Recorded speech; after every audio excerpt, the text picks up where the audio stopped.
Hi, my name is Remington Ivy. I am in the MAT program at NC State, focusing on elementary education, and I am planning on graduating in December of 2016. For this class, I read the book How to Be an Effective Teacher: The First Days of School by Harry K. Wong and Rosemary T. Wong. Let me tell you a little bit about the basic ideas of the book. So studies have shown that the teacher expertise is the single most important factor in determining student achievement. The first days are so critical to that. And this is not something that we really receive instruction on either during class or from our student teacher. But the first few days of school are what can make or break a school year. Your success will be determined by what you do on the first days of school. So I'm really glad that I had the opportunity to read this book and now share with you all because, it's not something that I had really thought about prior to this. So, Harry and Rosemary Wong outlined for us 4 stages of teaching. First is fantasy. This is the belief that all you need to do as a teacher is relate and be a friend. The second, survival, means you rely on ineffective practices to make it through the day. You give students busy work, and there's no accountability in your classroom. The third, mastery, means you know how to manage classrooms and you have high expectations for your students. The fourth, impact, means you're an effective teacher and you make a difference in the lives of your students. So the purpose of this book is to get us to the third stage, mastery, so that we can then, as new teachers, work towards impact.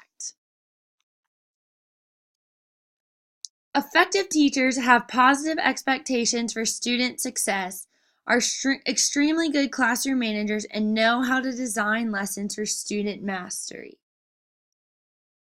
This is really important to think about. What do effective teachers do? These are the 3 main things that the authors outline for us. Now, as we're working as new teachers to become effective, one of the greatest resources we have is our colleagues. Look at classrooms of other teachers, effective teachers. Borrow ideas from them. Ask them questions. Your colleagues are going to be your best resource. Use them. They're free. They're right there. And they want to help you. Now, as you're beginning to set, the stage for the year with your new students, establish consistency. Students want an environment that is safe, predictable, and nurturing. Now, this next statement is a little bit scary to me. You will either win or lose your class on the first days of school. That is huge. The rest of your school year is based upon what happens in the first 1 to 5 days of school. And this is backed by research. Student achievement at the end of the year is directly related to the degree to which the teacher establishes good control of classroom procedures in the very first week. You are doing a great disservice to your students by not establishing control and procedures in the beginning. Don't be so caught up in teaching lessons immediately. Spend some time getting these things taken care of so that your students can have a successful and productive remainder of the school year. Effective teachers manage their classrooms. I cannot tell you how many times this point was reiterated throughout the book. Let's talk about what classroom management means. Classroom management refers to all the things that a teacher does to organize students, space, time, and materials so that learning can take place. Have a set of procedures and daily routines to structure your classroom, especially with younger elementary students. This is their first school experience. You are training them to go through school the rest of their lives. And if you're teaching older students, they have the general ideas and basic rules of school, but what do you want them to do in your classroom and for you specifically? What is your class going to look like every day? Prepare them so that your classroom is efficient and you're managing your students. And do this from day one. Do not wait to start doing this. All right, these are just some characteristics of a well-managed classroom. So if I were to come in and see you teaching and you had a well-managed classroom, this is what it would look like. Students are deeply involved in their work, especially with academic, teacher-led instruction. Students know what is expected of them and are generally successful. There is relatively little wasted time, confusion, or disruption. And the climate of the classroom is work-oriented but relaxed and pleasant. If you follow these 4 things, you will have minimum student misbehavior. A well-organized and a well-run classroom can make a significant difference for students regardless of their ability or background. Students will respond to you being well-managing your classroom and to you being organized. Give them the opportunity to be successful. All right, let's talk about some teaching ideas I took from the book. First up was celebrate the first day of school. This is not really something I had ever thought about, You're obviously excited for the first day of school, but I've never thought about it in terms of a celebration. Turns out the most important day of a person's education is the first day of school, not graduation day. Students are walking in, they want to make sure, do you know their name? Are they in the right classroom? And you want to reduce those fears by turning the first day of school into a celebration. Your celebration must include everyone associated with and interested in the education of the future citizens of the world. This means school, family, and the community are all joined as partners in the cause of educating young people. The greater the involvement of all of these parties, the greater the child has a chance for success.